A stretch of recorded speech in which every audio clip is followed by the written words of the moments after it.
Kes keracunan makanan di sebuah kolej pengajian tinggi di Kota Baru meningkat kepada lebih 420 orang. 3 daripada mereka dimasukkan ke ward. Jabatan Kesihatan Terengganu akan menjalankan siasatan punca kematian seorang wanita yang didakwa keracunan makanan.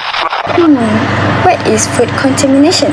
So food contamination refers to the presence of harmful substance or microorganism in food that can cause illness or injury to consumers. Next, I will explain the types of food contamination.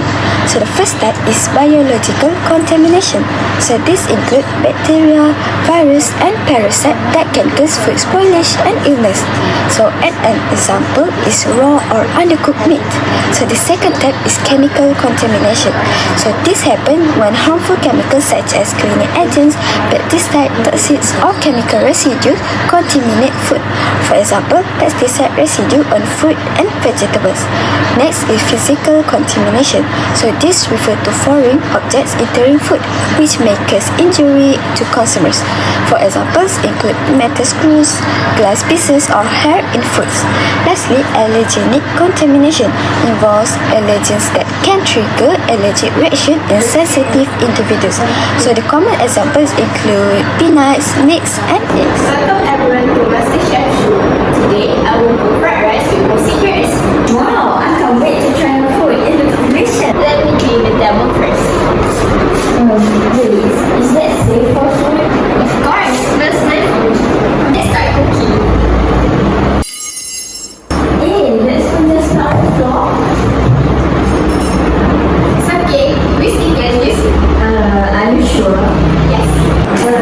Did you wash your hands? Until now, I'm in a hurry. That doesn't look hygienic at all.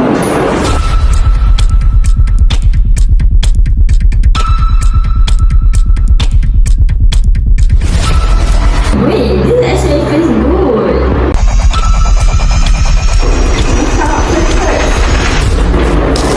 How did I come to inspire your kitchen? Let me see.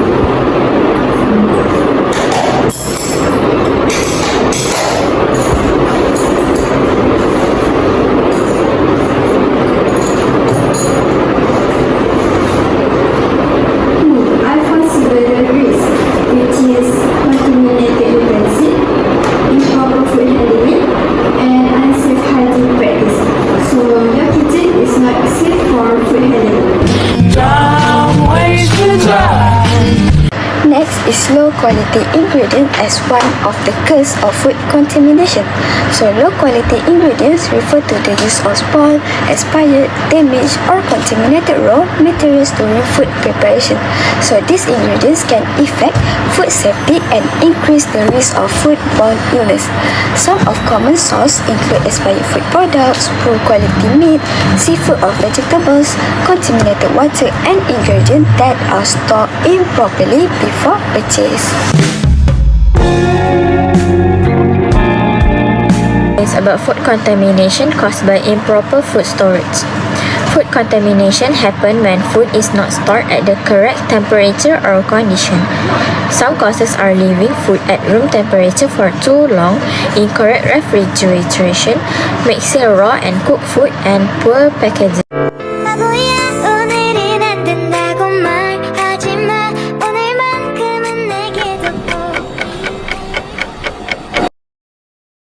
A few moments later.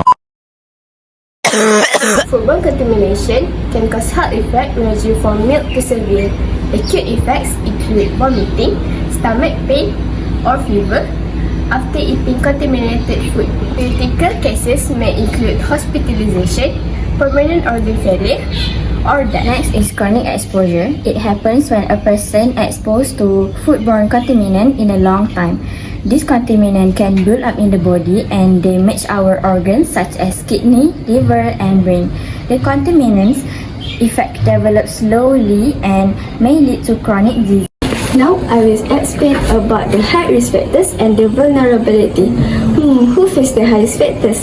So this include children, the elderly, pregnant women, and also the immune compromised. But it also depends on several factors, such as the amount of consumed, the types of contaminated, and the amount of exposed.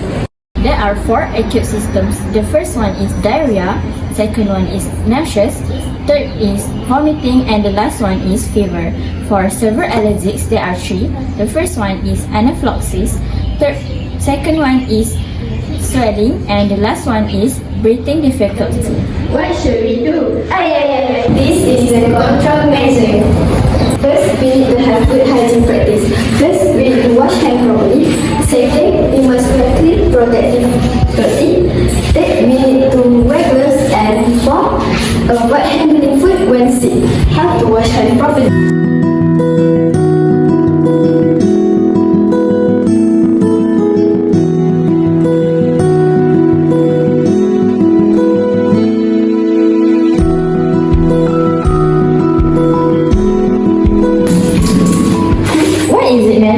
Good personal hygiene prevents contamination, ensures safe food, and protect health.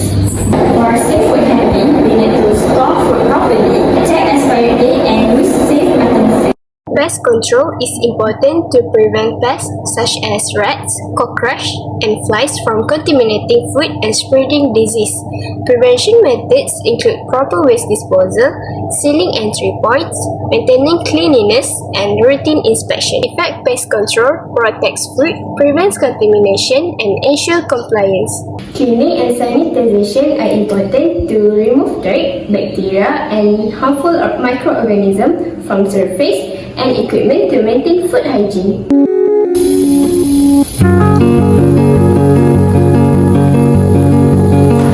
Next, I will explain about HACCP, which stands for Hazard Analysis Critical Control Point.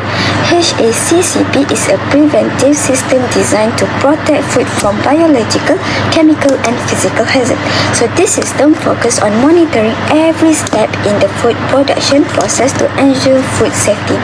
So the main objective of HACCP are to identify possible hazards, prevent contamination, and monitor critical control point throughout the food handling and preparation process. By applying HACCP, food contamination risk can reduce and safer food can be provided to consumers. Before that, HACCP is an international recognized process for maintaining food safety. There are 7 principles maintained in the HACCP guidelines. Now, I will explain the first principle, which is conducted a hazard analysis. So in this step, all stages involved in the food production process are listed carefully. Then, possible hazard or significant dangers that may occur at each steps are identified. So this hazard can include biological, chemical, or physical contamination. Principle 2. Determine critical control points (CCP). These are important stages where food hazards can be controlled or prevented.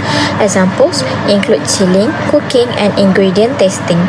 For example 3, establish critical limits. After identifying the CCP, critical limits must be set. These limits help ensure the food remains safe.